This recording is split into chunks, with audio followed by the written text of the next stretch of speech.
Coach White, we have 3 or 4 players up here shortly, so. We get more and more of these things, man. Well, it's so hard to hear. My voice is, so I'm gonna have to. Well, you got to fight with the air conditioning unit. Okay. Good to know knowledge right there. Final scrimmage tomorrow. What are you looking for? Kind of what's the goal of this final scrimmage wise? I think the organization, the communication on the sideline. I've been conscious to stay off the field and not speak, to the guys and everything. Just more as you get closer to 8:31, you want to make it as game-like as possible. So the coach is stepping back and letting the guys organize themselves, communicate themselves, operate substitutions the right way. We just did it right now, and I didn't like how that went. Got a penalty on that, so I need to make sure we're clear on that. And but you want to make sure you're logistically sound that way. Coach Rule and the offensive coaches made it sound like the defense got better than last Saturday. What was your perspective on that? I just think that there are some guys that played really fast and physical.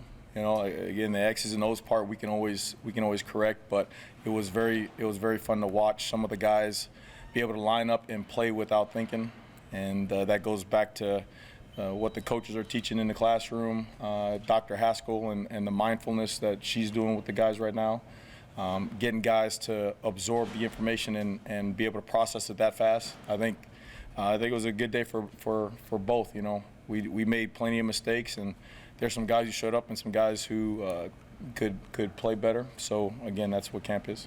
When's the cutoff point, or have you hit it when you tighten up the volume of what you want to run, or you don't do as much? Oh, we've been adding and subtracting some things.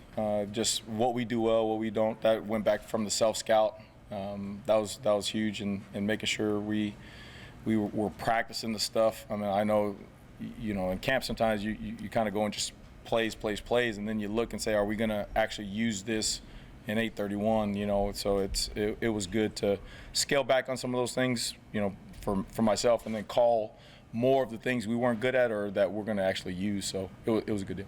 How's the defensive line progressed from the beginning of camp to now? What do you like with those guys? Well, first I like the zero. I like the zero and the nose guard. I think it's kind of cool, But I think those guys are playing their butts off right now, and testament to Coach T. Knight and the bond he's created with those guys and with each other.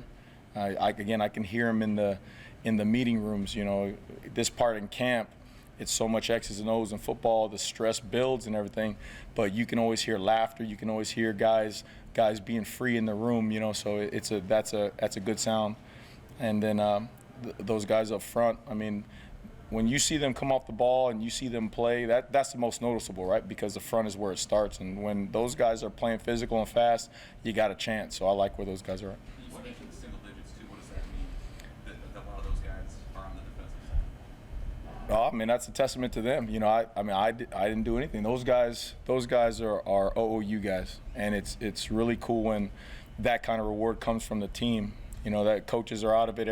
It's a team honor. And it's really neat for good guys to be rewarded, and those guys are good guys. Not that we don't have a lot of them in the locker room. It's really fun to see, because those are the guys who you kind of noticed early on that they were doing things the right way, and it's cool that they got rewarded that way. Coach Nick Hendrick was one of those single-digit guys coming off a serious knee injury. What have you seen from him in fall camp? Is he playing as fast as he was when he looked on tape last year? Yeah, you see a veteran right away. He's played a lot of football, so you can see the reactions right away. He can run pass, whereas a younger guy or guys who haven't played, let's say if it's play action, they're fooled a little bit easier, or you can see that veteran in them. And for as I always say his demeanor being quiet, he's a fun guy to be around. He's lively, man. He's all about conversation. He's all about Nebraska. So it is really a joy for me to watch him run around, especially, that was a big injury for him. And sometimes, guys are scared when they come back, and for him to be amongst his teammates and guys that he truly loves to be around, and his roommates and single digits and running around, I think it's great for him. That's a zero that you mentioned. What kind of growth have you seen from Nash since you got him? I think he's playing with a confidence that he's bestowed with. I mean, he is all capable of anything he wants to do, and now he's given a chance to be one of the guys in the limelight, and he is making the most of it. I mean, he's being physical, he's knowing what to do, he's getting guys lined up, and I mean, he is truly developing the way you want him to develop. How cool is that part of coaching to find a guy like Oleg who's a little bit hidden around here last year, at least defensively, and just what he's done this offseason? Yeah, that's what this place is. You know, that's what Coach Rule said from day one about developing players. You know, and that's the neat thing with me being able to learn from him is to see, you know, guys. People coach speak all the time, say things all the time, but it's one thing to apply it, and just the constant attention to who else can help us. Can they help us here? Can they do this? Can they move? What about if we moved them here?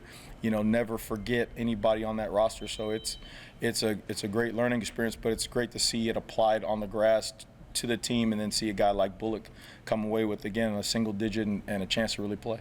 Was it like day one, that spring, you were like, man, this guy's got a little something? Or You can see athletic ability. I mean, you can see the twitch, you can see athletic ability, but you can see the mindset. Like he's Nebraska. Like he is all in. He is blue collar. He is like, I want this deal, and he's a great teammate. You know, again, I go back to the great teammate part. Like it's neat when the person gets to be rewarded for the football player, not the other way around. You know what I mean? And you root for those guys. And Bullock, Heinrich, I mean, Luke, Nash. I mean, we got a lot of T-Rob. I mean, Blaze. I mean, you got a core group of guys here who you want to see do well. Back to Bullock, is there a specific memory that you have of this guy? Well, I remember he was running around at safety, and then I remember the day Coach Rule's like, "Hey, I think he can help us, you know, somewhere else. Let's try. Let's see what he can do, because I like his traits. I like what he's about. He's an OU guy." And then we did it, and that it started with Coach Rule. You know, again, seeing what we didn't see at first. You know, we saw the athleticism and all this kind of stuff, and then we get into the motions. But then it's, you know, Coach sitting back and watching everybody in the roster and saying, "Hey, how about this? Let's do this here." And then we moved him, and Coach Rob got with him, met with him extra, caught him up on the stuff, and taught him what he needed to be taught, and let him loose. And sure enough, he's balling. So it's cool, very cool. What's been the value of Quentin Newsome? Maybe not just for the secondary where he has that experience, but also just as a guy, you know, maybe for you guys as coaches who've been around. Yeah, it's like with Nick, right? When you got a guy who's played a lot of ball, nothing really spooks him. You know, he's very calm, and they can learn fast. They get the schematics. They just get the game, the in between the snaps, and you can see that with him. He's got a chance to be one of the best DBs. I don't want to say corners, DBs in the conference. Period. You know, so it's about him and his maturity, and saying every play he can be that guy, and he's done a nice job so far. Why can he be one of the best? I mean, he's athletic. He can play the ball. He's shown. I think that he always knew he was physical, but he's putting it on the grass now. Coming up in the run game, the emphasis with the DBs, Coach Coop, Chev, Coach Rule, about physicality on all fronts, it's showing up. And that's the part of the game that I think is everybody, you know, you knew he could play the ball, you knew he can backpedal, you know he had good feet, but he's playing the run, and he's physical on those blocks, and I think the confidence is building in him, so it's cool. One of the questions you'll hear about the defense is there enough depth up front? Big dude depth. Yeah. How do you feel about it? That's a question everywhere, man. Every school, I mean, Georgia, man, every school is saying this, we ain't got enough big guys, right? But again, I look at skill sets. I mean, that's why you got guys like MJ, the 250, 255 pounders. You got Blaze, 260.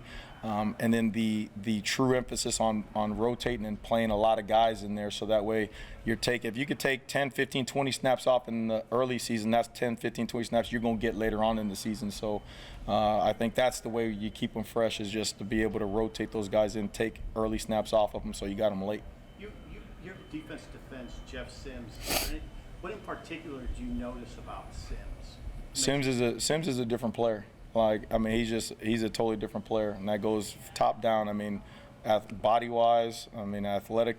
He was always gifted athletically. I remember playing him when I was at my old school, and you can see the talent there. He is just I think he's on a different level with Coach Rule and Coach Sat with him, Adam DeMichael. I mean, those guys being there, Corey, Dr. Haskell, working the mind.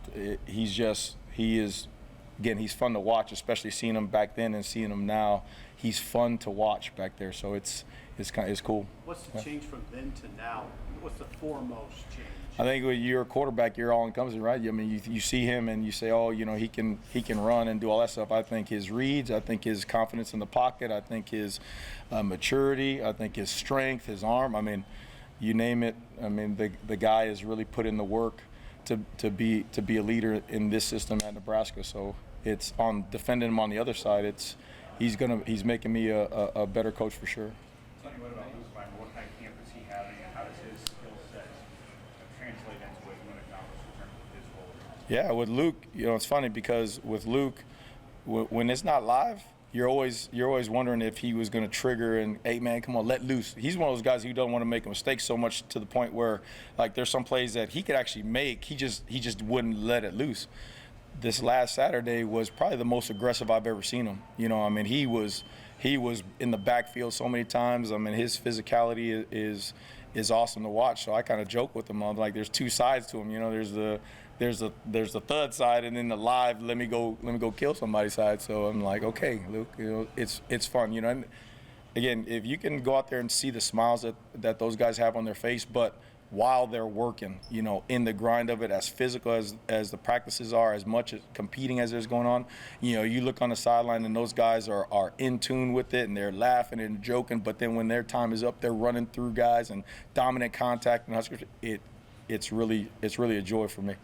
In the secondary, do you have a sense of what that rotation would look like? Are you talking 6 guys, 10 guys? There's a lot of guys. We're messing around with the rotations right now. We had a lot of guys rotating at different spots and all that stuff, so I won't say anything right now. Would Yeah. you like to rotate a number of guys? Oh yeah. Same thing with the front. You know, again, the injuries happen all over the place. So you want, and plus later on, what happens is you would never, especially in November, December, you don't want the new guy going in there with no snaps, right? You want guys to play as much as they can. You talked about last one, Buckley, a couple weeks ago, about how he's a guy who's bought into the system, who's really developed. Now that you've gotten more live and you've done more scrimmages, how have you seen him perform with this? Same. I mean, again, you see him out on the field and you love what Ruquan has transformed into, and again, it's not a surprise that he's going to play. You know, it's not a surprise. The person he is, and then translating to on the grass and how he's transformed his body and stuff in his mind. I mean, it's cool. So we'll see what he does on the grass. Yeah. Appreciate everybody. Thank you. Thanks. We got Omar Brown here.